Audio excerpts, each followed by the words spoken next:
জন্মাষ্টমী। হিন্দুদের দেবতা শ্রীকৃষ্ণ, আর এই শ্রীকৃষ্ণের জন্মকে কেন্দ্র করে এই অনুষ্ঠান হয় যা জন্মাষ্টমী নামে পরিচিত। হিন্দুদের কাছে কৃষ্ণ রাধার লীলা, কৃষ্ণের যে লীলা সেটি একটি অন্যতম, তাই এই দিনটি অনেকের কাছে স্পেশাল। সাথে মেঘ চ্যানেলে আপনাদের আরেকবার স্বাগত জানাই। আমরা আজকে জন্মাষ্টমী উপলক্ষে চলে এসেছি তেঘরিয়ার লোকনাথ মন্দির। এই লোকনাথ মন্দির ঘুরে দেখাবো। আর লোকনাথ বাবার আজকে জন্মদিন, কৃষ্ণের সাথে সাথে লোকনাথ বাবারও জন্মদিন, লোকনাথ ব্রহ্মচারী। আপনাদের সম্পূর্ণ দেখাবো এই লোকনাথ মন্দির ভ্রমণ। আপনারা সঙ্গে থাকুন, আশা করছি খুবই ভালো লাগবে। আমরা দাঁড়িয়ে আছি শ্রী শ্রী লোকনাথ ব্রহ্মচারীর মন্দিরে। ভিতরে গিয়ে পূজা দেব এবং এই মন্দির কখন খোলে কখন বন্ধ হয় এই সম্পূর্ণ তথ্য আপনাদের দিচ্ছি। এই মন্দিরটি তেঘরিয়ায় অবস্থিত। এটি 211 রোডের ওপরে অবস্থিত। কিভাবে আসবেন সেই সম্পূর্ণ তথ্য এই ভিডিওতে পাবেন। অবশ্যই সঙ্গে থাকুন, আশা করছি আপনাদের ভালো লাগবে। লোকনাথ বাবার দর্শন করাবো ভিতরে গিয়ে।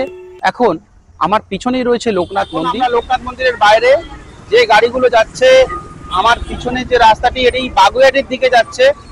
আর এই গাড়িগুলো দেখুন যেদিক থেকে আসছে রাজারহাটের দিক থেকে, উল্টো দিকে রয়েছে তেঘরিয়া ভিআইপি রোডে যাওয়ার একটা সরু গলি। এটি হচ্ছে বলা যায় তেঘরিয়া। আর এখান থেকেই যে কোনো অটো বা বাস মন্দিরের সামনে আপনাদের নামিয়ে দেবে। জানিয়ে দিন কিভাবে আসবেন। 211 বাস এই 211 রোডের ওপর দিয়ে চলে, যা বিধাননগর থেকে আপনারা পেয়ে যাবেন। বিধাননগর থেকে 2টি অটো করলেও এখানে আসা যায়, একটি বাগুইহাটি পর্যন্ত, আবার বাগুইহাটি থেকে এই লোকনাথ মন্দির পর্যন্ত। এছাড়াও নিউ টাউন থেকে যারা আসবেন তারা চিনার পার্ক নেমে সেখান থেকেও অটোতে বা বাসে চলে আসতে পারেন একদম এই মন্দিরের সামনে। আইডিটোলা থেকেও বাস রয়েছে, আইডিটোলা খড়িবাড়ির বাস। এই সমস্ত বাস মন্দিরের সামনেই আপনাদের নামিয়ে দেবে। এই মন্দির খোলা থাকে সকাল 7:30 থেকে সকাল 11টা পর্যন্ত। আবার বিকেলে মন্দির খোলে 5টা থেকে 8টা পর্যন্ত। সন্ধ্যা 7:30টার মধ্যে এই মন্দিরে পৌঁছালে অপূর্ব আরতিও দেখতে পাবেন। মন্দিরের বাইরেই আছে প্রসাদ বা প্রসাদের ডালি নেওয়ার ব্যবস্থা। এই মন্দিরের অনেকগুলি ধর্মশালা রয়েছে, যা হরিদ্বারে অবস্থিত, আরও অনেক জায়গায় রয়েছে। যদিও হরিদ্বারের যে ধর্মশালা আমরা সেখানে থেকে এসেছি, সেই ভিডিও কোনো এক সময় আপনাদের দেখাবো। অপূর্ব সুন্দর এই মন্দির চারিদিকে।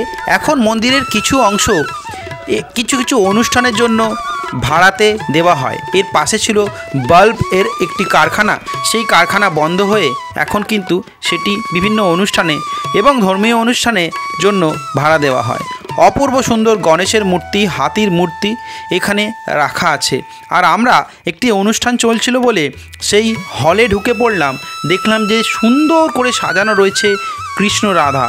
আর এই কৃষ্ণ রাধার মূর্তি আজকের দিনের জন্য অর্থাৎ জন্মাষ্টমীর জন্য অন্যরকম একটি রূপ নিল, অন্যরকম একটি পরিবেশ সৃষ্টি করলো।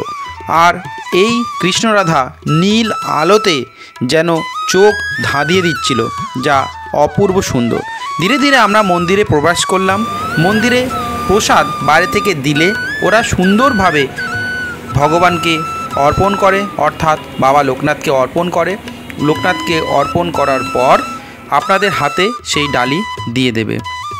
অপূর্ব সুন্দর মূর্তি, খুব জাগ্রত এই মূর্তি। শ্বেত শুভ্র কমলের ওপর বসে আছে বাবা লোকনাথ, যিনি শিবের রূপ।